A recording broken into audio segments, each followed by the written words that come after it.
ખેડૂત મિત્રો, યુટ્યુબ દ્વારા થઈ અને જે ભાઈઓએ મને નંબર મેળવી અને વોટ્સઅપ દ્વારા પ્રશ્ન પૂછે છે એના જવાબ તો હું આપું જ છું. પણ કેટલાક ભાઈઓ એવા છે કે જેમની કેસની મેટર લાંબી હોય અથવા તો આખા કેસને સમજવો હોય અથવા તો હું જે માહિતી માર્ગદર્શન આપું છું એ ફોનની અંદર એક મર્યાદા હોય કે 2 થી 3 મિનિટમાં આપેલું, આખી છણાવટ ન થઈ શકાય. આના માટે થઈ અને હું ગામે ગામ જ્યાં આયોજન થાય ત્યાં હું કેમ્પ કરું છું. આ મહિનાની અંદર આ મારો 6ઠ્ઠો કેમ્પ છે. 5 કેમ્પ પૂરા થઈ ચૂક્યા છે. આની પહેલાં બાબરા મુકામે ચમાલી ગામે કેસ હતો, એની પહેલાં બોટાદ મુકામે જે છે કાર્યક્રમ કરેલો, એવી રીતે બેડી યાર્ડ ખાતે કાર્યક્રમ કરેલો, એવી રીતે કુવાડવા પાસે ત્રિમંદિર ખાતે 500 ખેડૂતોએ આ લાભ લીધેલો અને કાર્યક્રમ કરેલો. આવી જ રીતે કિસાન સંઘ અને ખેડૂત મિત્રો જ્યાં ભેગા થતા હોય ત્યાં મને બોલાવે તો કિસાન સંઘના ખેડૂત ગ્રુપનું એક આયોજન થયેલું. અને 6ઠ્ઠો કાર્યક્રમ આગામી 30 ડિસેમ્બર નોંધી રાખજો. 30 ડિસેમ્બરને સોમવાર આખા દિવસનો કાર્યક્રમ છે.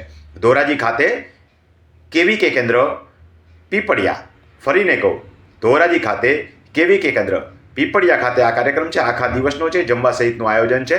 સવારે 10 વાગે ત્યાં પહોંચી જજો અને મોડે સુધી જ્યાં સુધી ખેડૂતોના પ્રશ્નોના જવાબ અપાઈ જશે ત્યાં સુધી હું ત્યાં ખેડૂતોને રૂબરૂ મળીશ અને આપને જે કાંઈ પ્રશ્નો હોય એનું સમાધાન થશે. ઉપરાંત ઘણી બધી જાણવા જેવી માહિતી હું આપીશ, કારણ કે ફોનમાં માત્ર 3 મિનિટની અંદર એને લાગુ પડતી માહિતી જ મેં આપી હોય. મને કે વારસાઈ છે તો વારસાઈ કેવી રીતે કરવી એમ સમજાવી દીધી હોય. કોઈને વારસાઈનો લોચો હોય તો કેવી રીતે કરવો એ ત્યાં સમજાવી શકાય નહીં. આવી જ રીતે ભાગ હિસ્સા વેચણી કેવી રીતે કરવી એ મેં સમજાવી દીધું, પણ હિસ્સાના ટુકડા ન થાય, ટુકડા ધારણનો પ્રશ્ન ન ઊભો થાય તથા ભવિષ્યની અંદર રસ્તાના પ્રશ્નો ઊભા ન થાય, આવી બધી બાબતો સમજવી હોય તો એને રૂબરૂ મળવું પડે. તો આવી અનેકવિધ માહિતીઓ હું કેમ્પની અંદર આપું છું.